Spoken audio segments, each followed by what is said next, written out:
વૃદ્ધાશ્રમથી એકલા સવારે 9 વાગ્યાની આસપાસ 50 વર્ષીય સવિતાબેન ધીમે ધીમે પોતાના ઘર તરફ આગળ વધી રહ્યા હતા.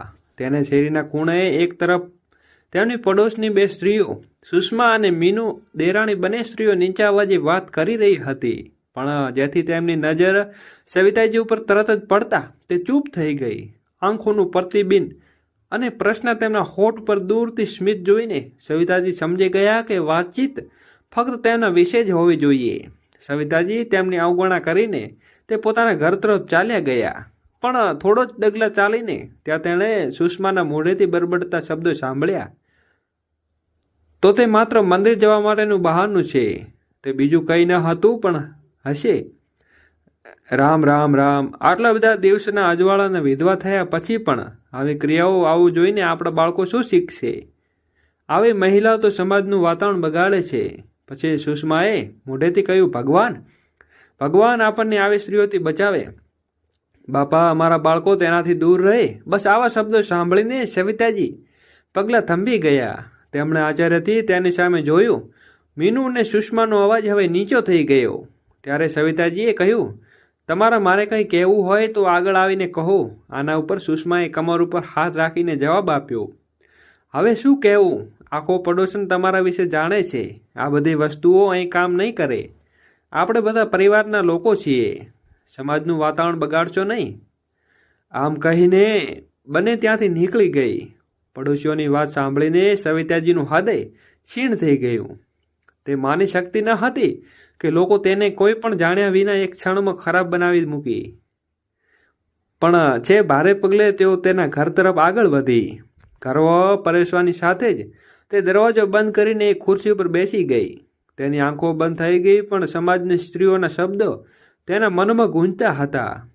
તે સમજી શકી નહીં કે તેઓ સમય અને શા માટે તેમના જીવનનું દરેક પાસું અન્ય લોકો સામે તરફ નિર્દોષ અને વિષય બની ગયું હતું. એટલામાં જ તેની 25 વર્ષની દીકરી મુસ્કાન તેના રૂમમાંથી બહાર આવી. તેના ચહેરા ઉપર રમતલિયા અને સીમિત હતું. તેથી તેને કહ્યું, માં, આજે મેં નાસ્તો બનાવ્યો છે. તમે નાસ્તો ખાવા મને કહો કે કેવો બન્યો છે. સવિતાજીએ જવાબ ના આપ્યો ને તેનું મન ભૂતકાળની કડવી યાદોમાં ખોવાઈ ગયું હતું. તેનો ચહેરો ઊંડી ઉદાસથી ઢંકાયેલો હતો. તેની યાદો તેના બાળપણના દિવસોમાં લઈ ગયા, જેના હિસ્સામાં માત્ર પીડા અને તિરસ્કાર આવ્યા હતા. જ્યારે તે માત્ર 4 વર્ષની હતી ત્યારે તેની માતાનો ચહેરો તેની યાદમાં ઝાંખો બની ગયો હતો. તેને આટલું યાદ આવ્યું કે તેની માતા ખૂબ જ બીમાર હતી અને એક રાત્રે તેણી આ દુનિયામાં કાયમ માટે છોડી દીધી. તેની માતાના ગયા પછી તેઓ પિતા અને આખી દુનિયા હતી. સવિતા તેની પિતાને છત્રછાયા ખુદને સુરક્ષિત અને અનુભવી હતી, પરંતુ નિયમિતને આ શાંત લાંબો સમય રહેવા નહીં દીધી. જ્યારે તેણી 16 વર્ષની હતી, એક સવારે તેના પિતા પણ આ દુનિયામાં અલવિદા કહી દીધા. દિવસે સવિતાજીનું જીવન સૌથી મોટું તૂફાન આવ્યું હતું. પિતાના અંતિમ શ્વાસ સાથે સવિતાજી તમામ ખુશીના અંત હતો, અને તેની સાથે તેના વખતે પિતાજીને એક જ વાત કહી, સવિતા દીકરી, તમારા કાકા અને કાકીનું ઘર હવે તારું ઘર હશે. તેઓ તમે પોતાની દીકરીની જેમ રાખશે. સવિતાજી યાદ આવ્યું કે તેના કાકા અને કાકી તેમના ઘરમાં સ્થાન તો આપશે ને, પરંતુ તેના હૃદયમાં ક્યારેય નહીં આપી શકે. ઘરમાં તેના માટે કતલખાનાથી ઓછું ન હતું. આંટી ઘણીવાર કહેતી, તું મા બાપ વિનાની છોકરી છે. હવે તું જેટલું વહેલું ઘરકામ કરી શીખીશ એટલું સારું રહેશે. કાલે તારા લગ્ન કરવાના છે તો કોઈ ફરિયાદ કરવો જોઈએ નહીં. કાકાએ પણ ક્યારે આંટીની વાતનો વિરોધ ન કર્યો. સવિતાએ ઘરમાં દરેક નાના મોટા કામ કરતા પડતા હતા. સવારે ઉઠીને પાણી ભરવું, ઝાડું, કચરો વાળવો, ખોરાક રાંધવો બની ગયું, અને ખુશીના જીવન સમાપ્ત થઈ ગયું. ઘરમાં કામોના કારણે તેની કોલેજ પણ છોડી દીધી હતી, પરંતુ અભ્યાસનો ખૂબ જ શોખ હતો. તેણીને ઘરે રહીને અભ્યાસ કરવો શરૂ કર્યો. સવિતાનું જીવન સંઘર્ષમય બની ગયું હતું, તો તેનામાં નમવાનો અભન અને સ્વભાવ ન હતો. કાકા અને કાકી ઘરે પ્રતિકૂળ સંજોગો હોવા છતાં તેણે પોતાનો અભ્યાસ પૂર્ણ કરીને મોડી રાત બધું કામ પૂરી થઈ જાય ત્યારે તેના રૂમમાં બેસીને પુસ્તકોમાં ડૂબી જતી. અભ્યાસનો પૂર્ણ થયો અને તેણે શાળામાં શિક્ષક તરીકે નોકરી માટે અરજી કરી. ઇન્ટરવ્યૂમાં તેની સાદગી, જ્ઞાન અને સમર્પણ જોઈને શાળામાં પ્રશાસન તરીકે તેની નિમણૂક કરી. સવિતાએ આ ખુશખબરી કાકા કાકીને સંભળાવી ત્યારે કાકીને ઠંડા સ્વરમાં કહ્યું, ઠીક છે, પણ હવે તારા તમને ઘર ખર્ચા પણ મદદ કરવા પડશે. તું જે કમાશે તે ઘરમાં આવશે. અને સવિતાએ આના કારણે વાંધો ન હતો. જોબ તેના માટે માત્ર કમાણીનું સાધન ન હતું, તે શિક્ષણ દ્વારા બાળકોના જીવનમાં પરિવર્તન લાવવા માંગતી હતી. રોજ સવારે સવિતા ઘરના કામમાં વ્યસ્ત રહેતી અને બધા કામ પતાવી શાળાએ જવા માટે નીકળી જતી. બાળકોના નિર્દોષ પ્રશ્ન, તેની જિજ્ઞાસા અને સ્મિતની સવિતા અંદરથી ખૂબ જ મજબૂત રાખતી હતી. શાળાના બાળકો વચ્ચે સ્વસ્થ મળતી મહિલા દરેક પહેલા દિવસે કાકી તેના પગારના પૈસા માંગતી અને સવિતા કોઈ પણ બોલ્યા વગર બધા પૈસા તેને આપી દેતી. જો તે ક્યારેય તેના મદદમાં કોઈ ખરીદવા માંગતી હોય તો તેણે કંઈ ખરીદવાની ઈચ્છા હોય તો તેણે તેના માટે તેની કાકી પાસે પૈસા માંગવા પડતા. વહેલી સવારે સવિતાએ પ્રિન્સિપાલ ઓફિસ તરફ જઈ રહી હતી ત્યારે તેણે જોયું કે ઓફિસની બહાર એક પાતળો યુવાન ગાર્ડ સાથે દલીલ કરી રહ્યો હતો. યુવકના કપડાં સાદા હતા પણ સ્વસ્થ હતા.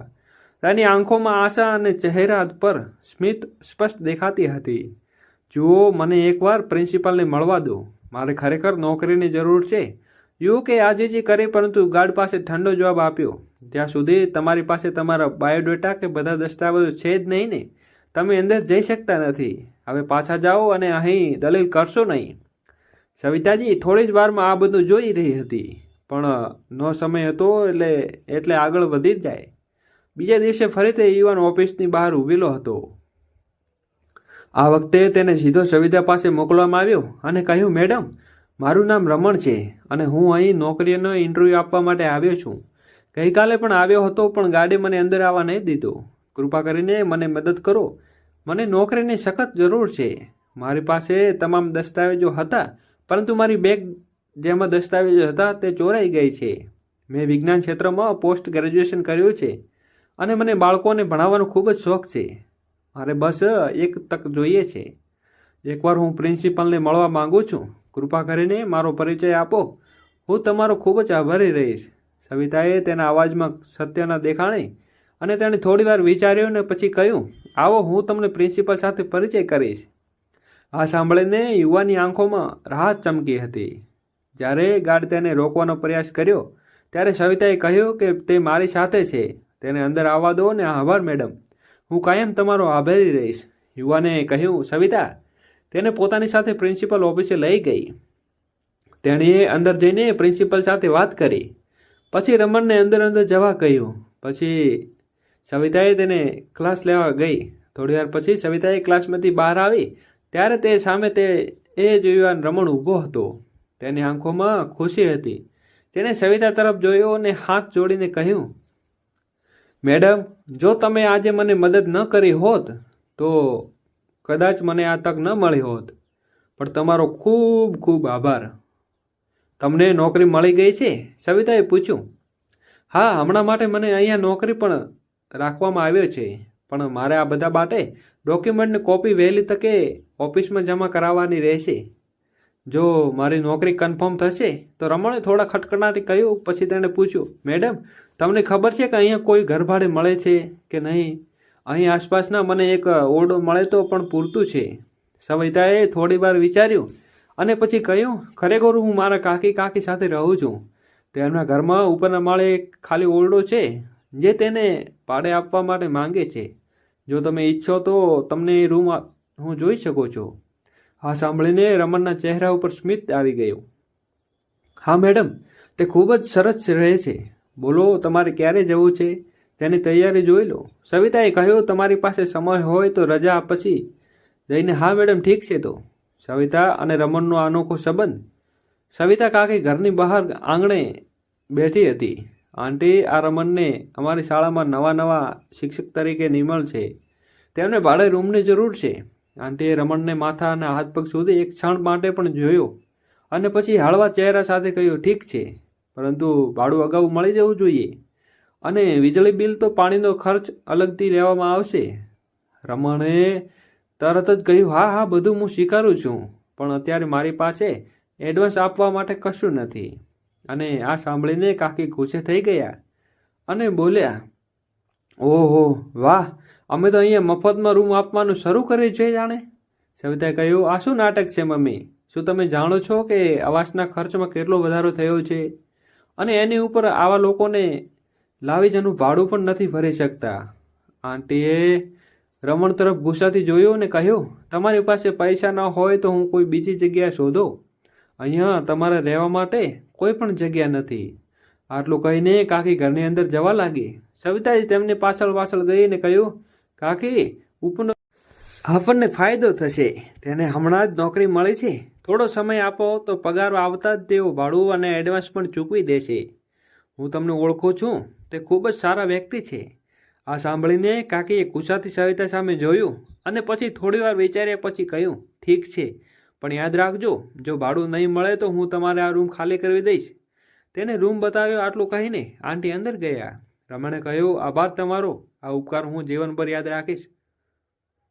હું કાલે સવારે ગામડેથી મારી વસ્તુઓ લઈને આવી જઈશ. રમણે રૂમ જોઈને કહ્યું, સવિતાજીએ કહ્યું, સારું છે, પણ એક વાત યાદ રાખજો, અહીંયા નિયમોનું ધ્યાન રાખવું પડશે. આંટી થોડી અઘરી છે. રમણ કાકાએ કહ્યું, સવિતા મેડમ, હું તમને પૂરેપૂરું ધ્યાન રાખીશ. જેમ જેમ દિવસો વીતતા ગયા તેમ તેમ સવિતા અને રમણ વચ્ચે સ્વાભાવિક મિત્રતા વિકસી ગઈ. જ્યારે પણ સવિતાએ વિજ્ઞાનના વિષયમાં કોઈ સમસ્યાનો સામનો કરવો પડતો ત્યારે તે રમણને પૂછતી. તે તેની સમસ્યાને ધીરજપૂર્વક ઉકેલતી. આશરે ધીરે ધીરે બંને વચ્ચે વાતચીત વધવા લાગી. એક દિવસ સવિતાએ વિજ્ઞાન પર પ્રોજેક્ટની તૈયારી કરવાની હતી, પણ ક્યાંક શરૂઆત કરવી તે પણ ખબર ન હતી. તેથી તે સલાહ માટે રમણ પાસે ગઈ. દરવાજો ખખડાવ્યો અને રમણનો મંદ અવાજ આવ્યો, દરવાજો ખુલ્લો છે સવિતા. અંદર ગઈ તો તેણે જોયું કે રમણના પલંગ ઉપર સૂતો હતો. તેનો ચહેરો ઉદાસ હતો. રમણ સાહેબે, શું થયું છે? ઠીક છો ને? સવિતાએ ચિંતાથી પૂછ્યું. રમણે મુશ્કેલીથી જવાબ આપ્યો, કંઈ નહીં, બસ થોડો તાવ હતો. સવિતા તેમની હાલત જોઈને ચિંતિત થઈ ગઈ. સવિતાએ તરત જ ઠંડા પાણીનું બાઉલ લાવ્યો અને રમણના કપાળ ઉપર ભીની પટ્ટી લગાવી. રમણે કહ્યું, અરે પરેશાન ન થાઓ, તમે જો હું થોડો આરામ કરી લઈશ તો સારું થઈ જશે. સવિતાએ કહ્યું, બસ હવે બહુ બોલશો નહીં, આરામ કરો. આ પછી તેણે તાવની દવા, પાણી અને રમણને આપી. સવિતાની આંખોમાં જોઈને રમણે કહ્યું, મેડમ, હું તમારો આ ઉપકાર ક્યારેય નહીં ભૂલી શકું. સવિતાએ હસતા હસતા કહ્યું, અરે આમાં શું ઉપકારની વાત છે? માનવતા નામની કોઈ પણ વાતો હોય તો સવિતાને વર્તન રમણને ખૂબ જ ગમતું હતું. ધીમે ધીમે રમણ અને સવિતા વચ્ચે એક સ્પષ્ટ સંબંધ બંધાયો. આ સમય દરમિયાન સવિતા પણ અહેસાસ થયો કે રમણ માત્ર સારા દિલનો જ નહીં પણ મહેનતનો વ્યક્તિ છે. છેલ્લા 2 અઠવાડિયાથી દરમિયાન તેમને તાવ પણ આવ્યો હતો અને રમણ ગરીબોની ઝૂંપડપટ્ટીમાંથી જતો અને તેમના બાળકોને ભણાવતો હતો. રમણની આ પ્રકૃતિએ સવિતાને ખૂબ જ પ્રભાવિત કરી. મનના વિચારોને લાગણી અને રમણને માત્ર એક જ સારો વ્યક્તિ નથી, પરંતુ એક એવો વ્યક્તિ છે જેની સાથે જીવન વધુ સારું બનાવી શકાય છે. ધીરે ધીરે સવિતા અને રમણ વચ્ચે પરસ્પર સમજણ અને નિકટતા વધવા લાગી. બંને જણે એકબીજાને એટલા પસંદ કરવા લાગ્યા કે તેમને મિત્રતા પ્રેમમાં ક્યારે બદલાઈ ગઈ ખબર પણ ન પડી. રૂપથી એકબીજા સાથે જીવન વિતાવવાનું નક્કી કર્યું, પરંતુ સવિતાના પરિવાર સામે તેઓ હાથ માંગવા માટે રમણને આર્થિક રીતે મજબૂત બનવું પડ્યું નથી અને રમણે નજીકના ભાડે જગ્યા લીધી. ત્યાં તેણે વધારાની આવક મેળવવા માટે તેણે કોચિંગ સંસ્થા ખોલી. અહીં સવિતા કાકાએ પણ તેના સંબંધીને સંભાળ રાખવા માટે હતા, પરંતુ જ્યારે સવિતા તેમના પોતાના રમણ વિશે બધું કહે છે ત્યારે ઘરમાં આંધીપૂતી મચી જાય છે. ભગવાન, આ છોકરીએ તો આપણું જીવન બરબાદ કરી નાખ્યું છે. તેણે આગળ ભણાવવી જોઈએ નહીં અને શું જરૂર હતી? માતા પિતા પોતે ગુજરી ગયા હતા અને આપણી ઇજ્જત બગાડવા માટે તેને આ છોડી ગયા હતા. અને કાકીએ બૂમ પાડીને આના ઉપર રમણે નમ્રતાથી સમજાવવાનો પ્રયાસ કર્યો કે સવિતાએ ખુશ રાખવા માટે શક્ય તેટલું બધું કરશે, પરંતુ કાકીએ તેની વાત સાંભળવા પણ ના પાડી દીધી અને રમણને ધક્કો મારીને ઘરમાંથી બહાર કાઢી મૂક્યો. સવિતાએ બૂમ પાડીને તેને રોકવાનો પ્રયાસ કર્યો, પણ કોઈ પણ ફરિયાદ થયો નહીં. આ પછી સવિતા માટે ઘરમાં શ્વાસ લેવા માટે પણ મુશ્કેલી બની ગયો. સવિતાના લગ્ન વહેલા ને વહેલા તકે કરાવવાનું નક્કી થયું. ઉતાવળમાં કોઈ પણ જાતની તપાસ કર્યા વિના સવિતાના લગ્ન એક મોટી ઉંમરના માણસ સાથે નક્કી થયા અને નક્કી કરવામાં આવ્યા. છોકરાનું નામ ગોપાલ હતું. તે લગભગ 40 વર્ષનો હતો કે જો કે પૈસાની કોઈ કમી ન હતી. સવિતાએ લગ્નનો વિરોધ કર્યો, પણ કાકાએ ધમકી આપી કે લગ્નમાં તારી મરજીથી થશે નહીં. લગ્ન પછી સવિતાને ખબર પડી કે કાકા કાકીએ સવિતાના લગ્ન કરવા બદલ તે છોકરા પાસેથી પૈસા લીધા હતા. આ જાણીને સવિતા ભાગી પડી. સાસુ સસરા ન હતા. સાસરિયાના ઘરમાં માત્ર જેઠ અને જેઠાણી જ હતા. તેને જેઠાણીની ખૂબ હોશિયાર અને વર્ચસ્વ ધરાવતી હતી. આખા ઘર ઉપર તેનો અધિકાર હતો. સવિતા પતિ ગોપાલ દિવસ રાત દારૂના નશામાં રહેતો હતો. દારૂ પી અને દુકાન પર સૂઈ જતો અને રાત્રે દારૂની વાડીમાંથી પસાર થઈને ઘરે પાછો આવતો. સમય તેની ગતિ સાથે આગળ વધતો હતો. જ્યારે સવિતાના લગ્ન એક વર્ષ પૂર્ણ થયું ત્યારે તેણે એક સુંદર પુત્રીને જન્મ આપ્યો. બાળકીના આગમન સાથે જ સવિતાને ખૂબ જ આનંદ થયો. પણ મિત્રો, હજી સુધી આપણે ચેનલને સબસ્ક્રાઈબ ન કરી હોય તો ચેનલને સબસ્ક્રાઈબ કરી અને કોમેન્ટમાં જય શ્રી કૃષ્ણ લખવાનું ના ભૂલતા. સવિતાને લાગ્યું કે કદાચ હવે તેના જીવનમાં ખુશીની ક્ષણો આવશે, પરંતુ તે દિવસે પોતાનો પતિ ગંભીર બની બીમાર પડ્યો હતો. ડૉક્ટરે જોયા પછી જાણવા મળ્યું કે વધુ દારૂ પીવાને કારણે લીવર સંપૂર્ણપણે ડેમેજ થઈ ગયું છે. સવિતાએ પોતાના પતિનો જીવ બચાવવા પોતાની તમામ તાકાત લગાવી દીધી, પરંતુ 2 મહિના સુધી હોસ્પિટલમાં દાખલ રહ્યા બાદ તેના પતિ દુનિયા છોડીને જતી રહ્યા. સવિતા હજુ તેના પતિના મૃત્યુના દુઃખમાંથી બહાર આવી ન હતી ત્યારે તેને એક આંચકો લાગ્યો. જ્યારે તેને ખબર પડે કે તેના પતિની માંદગી દરમિયાન તેના ભાઈ અને ભાભી ગોપાલ સાથે છેતરપિંડી કરીને દુકાન અને મકાનના કાગળો પર સહી કરાવી દીધી હતી. હવે બધું તેના નામે થઈ ગયું હતું. આ પછી સવિતાએ ઘરમાંથી ગાડી મૂકવામાં આવી હતી. હવે કોઈ આધાર બન્યો ન હતો. કાકા ઘરે ફરવાનો કોઈ પ્રશ્ન જ ન હતો, કારણ કે લગ્નના સમયે કાકાએ સ્પષ્ટ કહ્યું હતું કે તારા સસરાનું ઘર હવે તારું ઘર છે, અહીંયા પાછા ફરવાનો વિચાર કરતી નહીં. સવિતા તેની બાળકીને ખોળામાં લઈને રસ્તા ઉપર આવી ગઈ.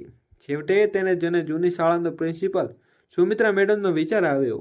તેને આચાર્ય મેડમ સાથે ખૂબ સારા સંબંધો હતા અને એક સામાજિક કાર્યકર્તા પણ હતા. જ્યારે તે સવિતાને તેના ઘરનો દરવાજો ખખડાવ્યો તો પ્રિન્સિપાલે તેને આવી હાલત જોઈને આચાર્યથી પૂછ્યું. પ્રિન્સિપાલે તેને સમગ્ર સંજોગો જાણ્યા અને પછી તે દરેક શક્ય રીતે મદદ કરી. તેણે માત્ર શાળામાં જ નોકરી અપાવી એટલું જ નહીં, તેને શાળામાં સ્ટાફ ક્વાર્ટરમાં રહેવાની વ્યવસ્થા પણ આપી. આજે જે ઘટના 25 વર્ષ વીતી ગયા હતા. વર્ષ દરમિયાન સવિતાએ એક મુશ્કેલીનો સામનો કર્યો. દરેક પીડા સહન કરીને તેની પુત્રીને ક્યારેય દુઃખ ન દીધું. તેનું જૂઠું સ્મિત હવે દુનિયા બની ગયું હતું. સવિતાને નક્કી કર્યું કે તેની દીકરી જીવનમાં તે ખુશી સાવ અને લાવ રહેશે. તે પોતાના જીવનમાંથી જતી રહી હતી, પરંતુ 25 વર્ષ પછી સવિતાના જીવનમાં ફરી એકવાર એવો વળાંક આવ્યો કે જેણે તેણીને ક્યારેય કલ્પના પણ ન કરી હતી. તો મિત્રો, હજી સુધી અમારી ચેનલને સબસ્ક્રાઈબ ન કરી હોય તો સબસ્ક્રાઈબને શેર કરી, વિડીયોને આગળ શેર કરી અને લાઈક કરીને કોમેન્ટમાં જય શ્રી કૃષ્ણ લખવાનું ના ભૂલતા. અને આજે સવિતા મંદિરે ગઈ ત્યારે શાંત પવિત્ર વાતાવરણ હતું. તેણે ભગવાનના દીકરાની ખુશીના જીવન માટે પ્રાર્થના કરી અને તેના નજીક વ્યક્તિ ઉપર તેના ચહેરા ઉપર થોડી કરચલીઓ દેખાતી હતી. દાઢી અને માથાના કપાળ ઉપર સારી એવી સફેદી દેખાતી હતી. આંખોમાં એટલી જ ઊંડાણ હતી કે સત્યતા દેખાતી હતી જેટલી 25 વર્ષ પહેલાંની હતી. રમણ સવિતાને આચાર્ય સૌરે પૂછ્યું. રમણે સવિતા તરફ જોયું અને તેને જોતાં જ તેની આંખો ચમકી ઉઠી. બંને થોડી ક્ષણો માટે ચૂપ થઈને એકબીજા સામે જોઈ રહ્યા હતા, જાણે સંયમ દંભી ગયો હોય.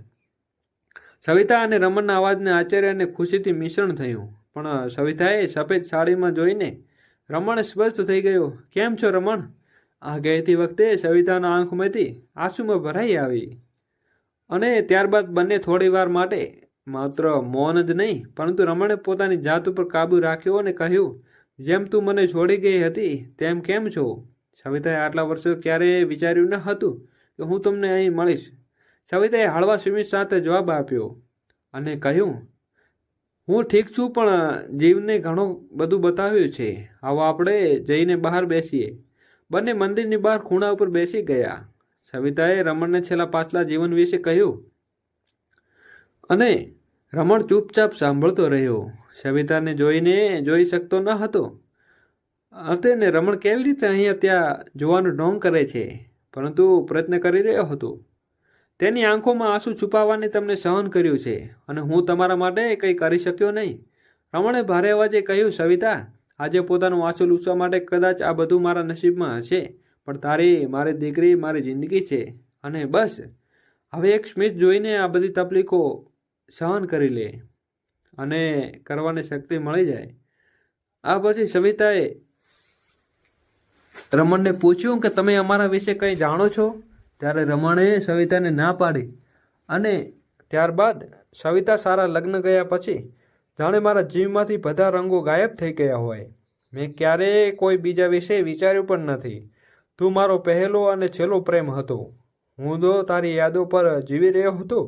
આ સાંભળીને સવિતા શબ્દ બની ગઈ અને લગ્ન નક્કી કર્યા પછી તેણે પૂછ્યું, ના સવિતા, મારા પરિવારને મારા લગ્ન પર દબાણ કર્યું હતું. તારા સિવાય બીજા સાથે લગ્ન કરવાની વિચારી પણ શક્ય ન હતું. મંદિરમાં સવિતા અને રમણ વચ્ચે એક મુલાકાત થઈ અને સવિતાનું જીવન જાણે થંભી ગયું હોય એવું લાગ્યું. ભૂતકાળની યાદોની વેદના ન જાણે તે રીતે બંનેના ખૂબ જ મેળાપ બહુ મુશ્કેલીથી ભૂલી ગઈ હતી. તે હવે ફરી એકવાર તેના દિલ અને દિમાગમાં છવાઈ ગઈ હતી. તેણીએ ક્યારેય કલ્પના પણ ન કરી કે રમણ એના વિશે આટલા વર્ષ વિતાવશે. આજે સવિતાનું મન ભૂતકાળમાં અને વર્તમાન વચ્ચે ઝૂલતું હતું. તે તેને પીડાની સાથે સાથે રાહત પણ આપતું હતું. તે વિચારતી હતી કે કેવી રીતે તેણીએ તેટલી મુશ્કેલીનો સમય ક્યારેય હાર ન માની હતી. પરંતુ એવામાં પડોશી મહિલાઓએ તેણે રમણ સાથે બેસીને વાતો કરતા જોયા હતા અને તે એવી હલકી વાતો કરી કે તેને ચીરી નાખતી હતી. તેનું હૃદય ઊંડી વેદના હતી. એટલામાં તેની દીકરી મુસ્કાનનો અવાજ આવ્યો, માં, તું ક્યાં ખોવાઈ ગઈ હતી અને તું કેમ રડે છે? કંઈક થયું છે? સવિતાએ તેને માડીને ખુલ્લું પલ્લું આંખો ઉપર ઢાંકી અને તેના આંસુ લૂછતા તેણીએ કહ્યું, ના દીકરી, કંઈ નહીં. પણ મુસ્કાને ચીડ સાથે કહ્યું, ના માતા, ચોક્કસ કંઈક ખોટું છે. તું બહુ ઉદાસ દેખાય છે. મને પણ કહેશો નહીં? તો પછી સવિતા વાતનું મોઢું ફેરવ્યું અને હસતા હસતા કહ્યું, દીકરી, હું વિચારતી હતી કે એકવાર સારો સંબંધ મળી જાય તો તારા લગ્ન કરાવી દઈશ અને લગ્ન કરીને હું મારી જવાબદારીઓમાંથી મુક્ત થઈ જાઉં. મિત્રો, તો હજી સુધી આ કહાની તમે ચેનલને સબસ્ક્રાઈબ ના કરી હોય તો વિડીયોને સબસ્ક્રાઈબ કરી અને તમારા ગ્રુપમાં અને તમારા મિત્રોને મૂકવાનું ના ભૂલતા, જેથી દરેક જણને આવી સ્ટોરીઓ વિશે જાણ થાય. મુક્ત થઈ જાઉં. તો માં, તમે કેટલી વાર કહું છું કે મારે લગ્ન નથી કરવા. હું એકલી જ મૂકીને ક્યાં જવાની નથી. અને આજ પછી મારી સામે લગ્નનો કોઈ ઉલ્લેખ ના કરશો. હું ફક્ત તમારી સાથે રહેવા માગું છું. મારે મારા જીવનમાંથી બીજા કોઈની જરૂર નથી. ઠીક છે બાબા? હું તારા લગ્ન વિશે વાત નહીં કરું. તો સવિતાએ કહ્યું, ના, નાસ્તો બનાવતી હતી અને નેતે હું તૈયાર કરું છું. મુસ્કાન ઝડપથી રસોડામાં ગઈ અને ચા સાથે બ્રેડ ટોસ્ટ લાવી પછી સવિતા પાસે આવીને બેઠી. મા દીકરી બંને એક સાથે બેઠા અને નાસ્તો કરવા લાગ્યા. અને નાસ્તો કર્યા પછી મુસ્કાન તેની નોકરી માટે નીકળી ગઈ. પરંતુ મુસ્કાન અનુભવી રહી હતી કે કંઈક એવું બન્યું કે જેની મારા માતાને અંદરથી પરેશાન કરી રહ્યું છે.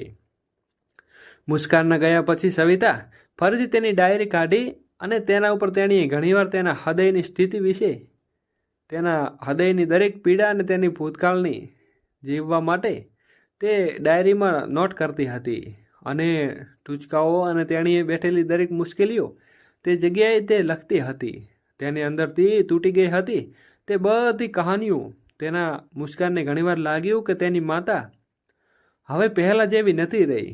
સવિતા જ્યારે પણ ડાયરીમાં કંઈક લખતી હતી ત્યારે મુસ્કાન એ ડાયરીમાં શું લખે છે તે જોવા માટે ઉત્સુક રહેતી હતી. પણ તેણીએ ક્યારેય પૂછવાની હિંમત કરી નથી. અને સવિતા અને રમણને અવારનવાર આવા મંદિરે મળતા હતા. ત્યારે તો મિત્રો, આવા સંજોગોમાં તમારી જો પરિસ્થિતિ હોય તો તમે શું નિર્ણય લેશો એ પણ અમને કોમેન્ટ બોક્સમાં જરૂરથી જણાવજો. રમણ અને સરિતા, રમણ અવારનવાર મંદિરે મળતા હતા.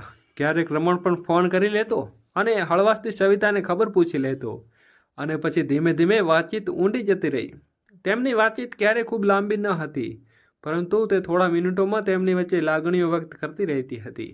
એક સમય આવ્યો જ્યારે સવિતાએ રમણને મંદિર જોયામાં લગભગ 1 અઠવાડિયે જેવું થયું હતું. સવિતા ચિંતા કરવા લાગી કે પહેલાં તો તેણીએ તેની અવગણના કરી, પણ હવે આવો સમય ક્યારે આવ્યો છે કે જ્યારે રમણ લાંબો સમય ના આવ્યો. તો મિત્રો, સવિતા અને રમણ વચ્ચે કેટલીક વાતો ખૂબ જ ઊંડાણપૂર્વક અને તેમને જોકીને રોતી ન શકી. અને પોતાની જાતને રોકી ન શકતી. છેવટે તેણે પોતે રમણને ફોન કર્યો. ત્યારે ખબર પડી કે રમણની તબિયત કેટલા દિવસથી સારી ન હતી અને સવિતાને ફોન પર રમણનું સરનામું પૂછ્યું અને તરત જ તેના ઘર તરફ રવાના થઈ ગઈ. રમણનું ઘર વાતાવરણમાં અને એકદમ શાંત હતું. સવિતાએ દરવાજો ખોલ્યો અને ત્યારે રમણે કહ્યું, અરે તમે અહીં કેમ? તમે અહીં કેમ આવ્યા છો? હું એકદમ ઠીક છું. જ્યારે સવિતાએ રમણની પાસે જઈને તેની હાલત જોઈ તો સવિતાના આંખમાં આંસુ આવી ગયા અને કપાળ ઉપર ચિંતાની રેખાઓ ફેરવાઈ ગઈ.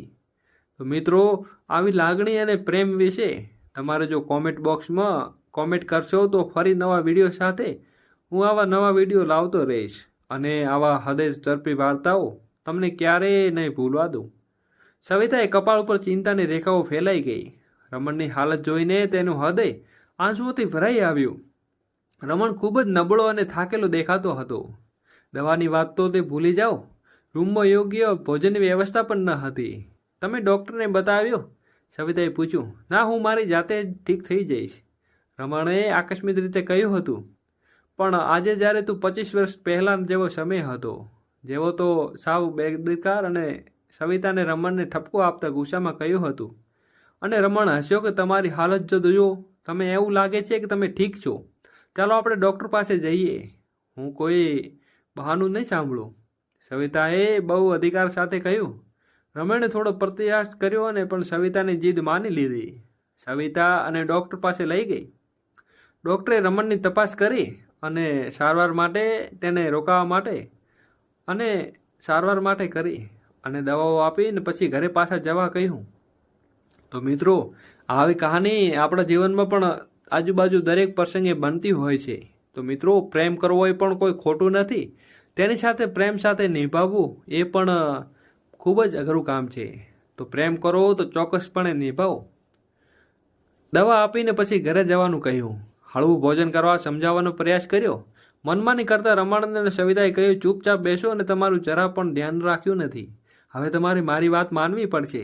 રમણે ભોજન લીધું ત્યારે તેના ઉપર થોડી રાહત થઈ. સવિતાએ આંખોમાં શાંતિ હતી. તે ઈચ્છતી હતી કે રમણ જલ્દી સાજો થઈ જાય. જમ્યા પછી બંને થોડી વાર ચૂપચાપ બેઠા.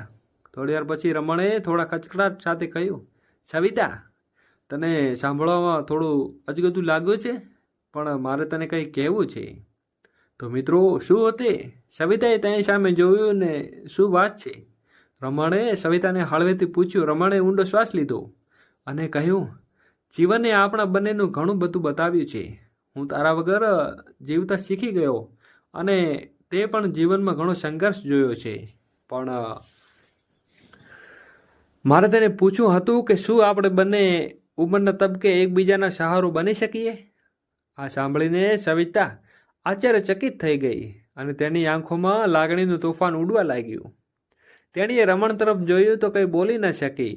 અને મિત્રો, તો આવી કહાની આપણા આજુબાજુ પ્રસંગમાં બનતી હોય છે. તો રમણ તેના મૌનને અર્થ જાણતો હતો કે હું તમારી લાગણીઓને સમજું છું, પરંતુ આ વાત મારા ઉપર હૃદયમાં ઘણા સમયથી હતી, પરંતુ નિર્ણયમાં તમારા જેવા સાથીદારની જરૂર હતી. તો તમારા હાથમાં રમણની વાત સાંભળતા જ સવિતાનું હૃદય ઝડપથી ધડકવા લાગ્યું. સવિતાના મનમાં જાણે વિચારો અહીં વહી રહ્યું હોય એવું લાગતું હતું. તે ચૂપચાપ તેની સામે જોઈ રહી હતી, પણ તેની અંદર એક ઊંડી ઉથલપાથલ હતી કે તેણીએ તેના દીકરી વિશે પણ વિચારવાનું હતું. જેને વિચારવા લાગી અને પહેલાં તો સમાજની પહેલી સ્ત્રીઓ મને રમણ સાથે મંદિરમાં જોઈ અને આટલી બધી કોમેન્ટ કરતા હતા. એ બધું બીજું શું કહે છે? સમાજ શું કહે છે? એ સંબંધીઓ જે પહેલેથી મારા પર ભૂતકાળ વિશે મને ટેણા મારતા હતા અને તે જાણતી ન હતી કે રમણ તેને સાચો પ્રેમ કરે છે. તો મિત્રો, હજી તે જાણતી નથી કે રમણ તેને સાચો પ્રેમ કરે છે, તે માટે તે ટાણા મારે છે કે તેઓ બીજું શું કરશે. ત્યારે અચાનક તેના મનમાં બીજા વિચાર આવ્યો. શું મારી દીકરી આ સમજી શકશે કે મારા વિશે શું આપણે વિચારીશું? તેની સાથે આંખોનો સંપર્ક કેવી રીતે કરી શકશે? સવિતાનું હૃદય આ પ્રશ્નોનો જવાબ શોધતા મથતું હતું. આ બધા પ્રશ્નો અને જવાબો મૂંઝવણમાં મુકાઈ ગયા હતા. રમણ તેના મૌનનો ફાયદો ઉઠાવી રહ્યો હતો. સવિતા, હું જાણું છું કે આ નિર્ણય તારા માટે સરળ નથી, પણ હું ઈચ્છું છું કે કોઈ પણ દબાણ વગર વિચારે બસ તમે યોગ્ય લાગે તો કર. સવિતાએ તેની સામે જોઈને જાણતી હતી કે આ કહેવા માટે રમણ કેટલીક હિંમત દાખવી હશે, પણ તે પોતાની જાતને સમજવામાં સક્ષમ ન હતી. રમણ, જે કહ્યું તે સમજી શકું છું, પણ મારી પાસે અત્યારે જવાબનો કોઈ સમય નથી. હિંમત રાખ સવિતા, બધું ઠીક થઈ જશે. સવિતા, બસ એટલું યાદ રાખજે કે તારી ખુશી માટે મારા માટે સૌથી વધુ મહત્વની છે. મુસ્કાન સાંજે કામ પરથી પાછી આવી ત્યારે તેને જોયું તો તેની માતા ઘરે શાંત અને ઉદાસ બેઠી હતી. તેની આંખો સૂજી ગઈ હતી, પરંતુ તે હજી પણ જાણે બધું બરાબર છે તેવું વર્તન કરવાનો પ્રયાસ કરી રહી હતી. મુસ્કાન સમજી ગઈ કે કંઈક એવું છે જે મારી માતાને જણાવવામાં અચકાય છે. સાંજે સવિતા બજારમાં જવા નીકળી. દરવાજો બંધ થતાં જ મુસ્કાન તેની સામે માતાની ડાયરી યાદ આવી ગઈ. તે ઘણા દિવસોથી વિચારતી હતી કે તેમાં તે એવું શું લખ્યું છે જેનાથી તેની માતા આટલી બધી બેચેન થઈ ગઈ છે. આ વખતે તેણીએ પોતાને રોકવાની કોશિશ કરી ન હતી. તેણીએ ડાયરી અલમારીમાંથી કાઢીને ચૂપચાપ વાંચવા લાગી. પહેલું પાનું ખોલતાની સાથે જ લખ્યું હતું કે દરરોજ એક નવો પડકાર, નવી સમસ્યા. એવું લાગે છે કે જાણે જીવન મારી સહનશક્તિ વધારે પરીક્ષા કરી રહી છે. મુસ્કાન જેમ જેમ પાના ફેરવતી રહી તેમ તેમ સવિતાના જીવનમાં તમામ દર્દ અને સંઘર્ષ તેની આંખો સમક્ષ દેખાવા લાગ્યા. ડાયરીનું દરેક પાનું મુસ્કાનના આંસુથી ભીજાઈ થઈ ગયું હતું. તેણે પહેલીવાર સમજાતું હતું કે તેની માતાએ તેના જીવનમાં કેટલું બધું સહન કર્યું છે. તેની માતા પોતાની જાતને તૂટવાથી બચાવવા માટે ઘણી બધી વખત બલિદાનો આપ્યા છે, પણ પ્રયત્નો કર્યા પછી ડાયરીનું છેલ્લું પાનું વાંચતા મુસ્કાન અચાનક અટકી ગઈ. તેમાં લખ્યું હતું કે ક્યારેય મારા માટે કંઈ માંગ્યું નથી, પરંતુ હવે જીવનમાં એક તક આપી રહી છે, પરંતુ ગૌરવને કારણે હું તેને સ્વીકારતી શકતી નથી. વાંચીને મુસ્કાન ડાયરી પાછી અલમારીમાં મૂકી દીધી અને આંખો હજી ભીની હતી. તે વિચારી રહી હતી કે આ વિશે આપણી માતા વિશે કેવી રીતે વાત કરવી. તેની નજર ટેબલ ઉપર રાખતા મોબાઈલ પર પડી. યોગાનુનું સવિતાજી પોતાને ફોન કરી અને ઘરે ભૂલી ગઈ હતી. મુસ્કાને ફોન ઉપાડ્યો અને જોયું તો કોલ હિસ્ટ્રીમાં રમણનું નામ સૌથી ઉપર હતું. મુસ્કાન સમજી ગઈ કે આ એ જ રમણ કાકા છે જેનો ઉલ્લેખ તેણી ડાયરીમાં વાંચ્યો હતો. તેણીએ તરત જ તે નંબર ઉપર ફોન કર્યો. બીજી બાજુથી અવાજ આવ્યો કે હેલો સવિતા. મુસ્કાન થોડી ધોબી અને બોલી, ના, હું તેમની દીકરી મુસ્કાન બોલું છું. સામેથી અવાજ આવ્યો કે તે દીકરી, બધું બરાબર છે ને? મુસ્કાને કહ્યું, કાકા, મારે તમને મળવું છે. મુસ્કાનની વાત સાંભળીને રમણ પણ તેને મળવા રાજી થયો. મુસ્કાનને ફોન કાપી નાખ્યો અને તે ઝડપથી તૈયાર થઈ અને ઘરની બહાર નીકળી ગઈ. લગભગ એકાદ કલાક પછી જ્યારે મુસ્કાન ઘરે પાછી આવી ત્યારે તેણીએ જોયું તો સવિતા પણ બજારમાંથી શાકભાજી લઈ અને પાછી આવી હતી.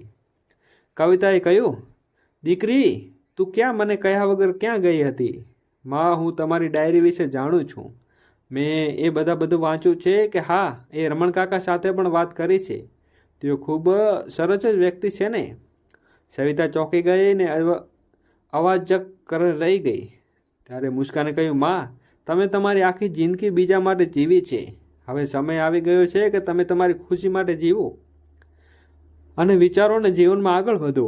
થોડીવાર પછી પોતાની જાતને કાબૂમાં રાખીને કવિતાએ કહ્યું, ના દીકરી, તું નહીં સમજે. મેં બહુ મુશ્કેલીથી મારી જાતને કાબૂમાં રાખી છે. આ સમાજ, આપણા સ્વજનો, આ લોકો વિવિધ પ્રકારના પ્રશ્નો ઊભા કરશે. આ ઉંમરે હું મારી જાતને પાપની ભાગીદાર ન બનાવી શકું. આવો નિર્ણય લઈને તારા જીવન પર પ્રશ્નોનો બોજ નાખવા માંગતી નથી.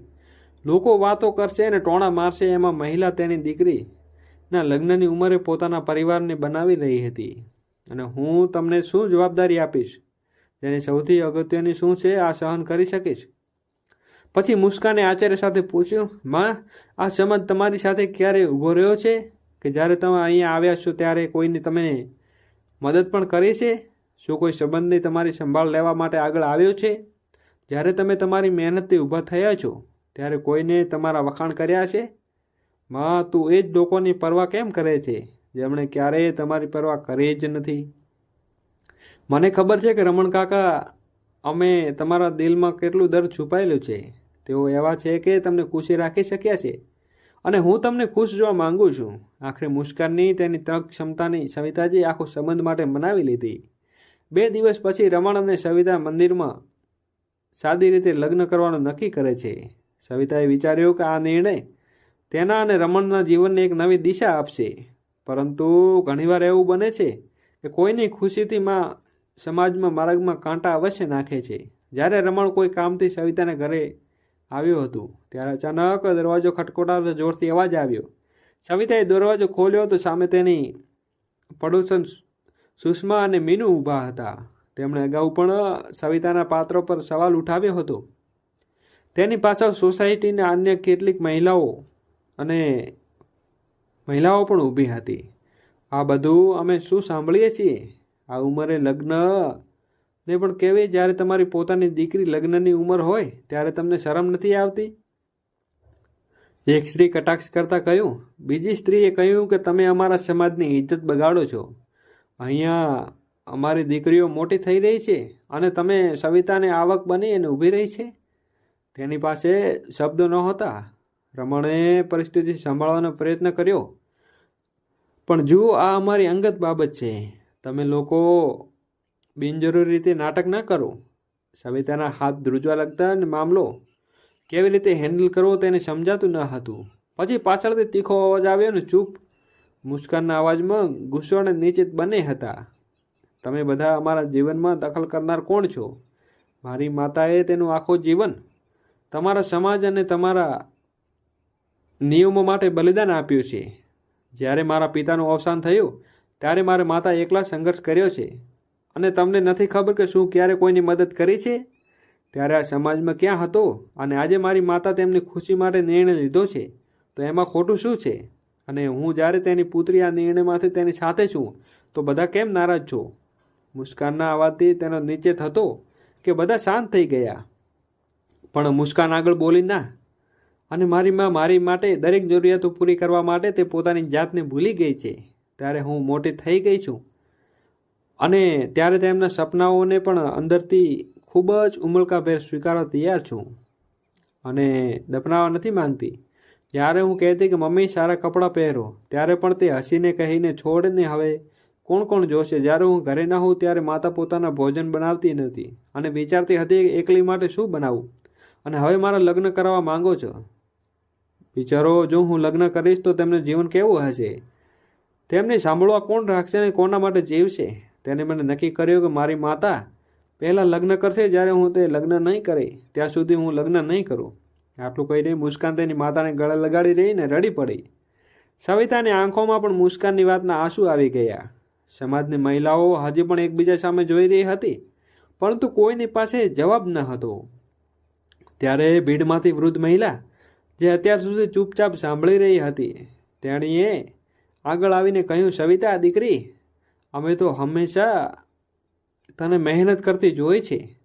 મુસ્કાન દીકરીએ જે કહ્યું તેમાં કોઈ ખોટું નથી અને તમે કંઈ કહેવાનો અને કોઈ સોસાયટીનો કોઈ હક નથી. તો મિત્રો, આવી મહિલાઓ પણ ખૂબ જ સારી હોય છે, જે પોતાની વિચાર શક્તિ અને આવડતને કારણે કોકના દુઃખ દૂર કરી નાખે છે. તો હા, કદાચ સમાજ આ શીખવાની તક મળી છે. દરેક વ્યક્તિ તેના જીવન વિશે નિર્ણય લેવાનો સંપૂર્ણ અધિકાર છે. અમારા આશીર્વાદ હંમેશા તમારી સાથે છે. આ સાંભળીને બીજી મહિલાઓ પણ ધીરે ધીરે સંમત થવા લાગી. તમારી દીકરીએ જે કહ્યું તે આજની બેટી માટે ઉદાહરણ છે. થોડી જ વારમાં વાતાવરણ બદલાઈ ગયું અને થોડા સમય પહેલાં ટોણા અને અપેક્ષો હતા તે હવે તે સમર્થ અને પ્રશંસા થવા લાગી. બધી સ્ત્રીઓ તેને શુભેચ્છા પાઠવી અને ઘરે ગઈ.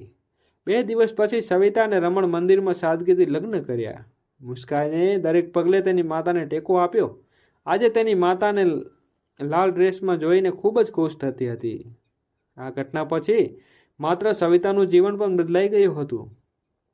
એટલું જ નહીં, પણ સમગ્ર સમાજમાં એક સંદેશો મળ્યો હતો કે દરેક ખુશીનો અધિકાર છે અને લોકોએ સવિતાના નિર્ણયને માત્ર સ્વીકાર્યો નહીં, પરંતુ એક નવી શરૂઆત માની છે.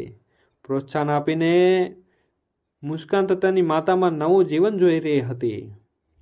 તો મિત્રો, આ જીવન જોઈને સંતોષ અને ગર્વથી ભરાઈ રહી હતી. સવિતા અને રમણ ઘરમાં હવે ખુશીથી માહોલ હતો. ત્યારે એકબીજાને એકલતાનું મૌન હતું, ત્યારે હવે હાસ્ય, ખુશી અને પ્રેમનો પડઘો હતો. તો મિત્રો, તમને આ વાર્તા કેવી લાગી? તો કૃપા કરીને અમને કોમેન્ટ બોક્સમાં જરૂરથી જણાવજો અને ચેનલને સબસ્ક્રાઈબ કરવાનું તો ભૂલતા જ નહીં. તો ફરી મળીશું મિત્રો નવા એપિસોડ સાથે. ત્યાં સુધી ખૂબ ખૂબ આભાર.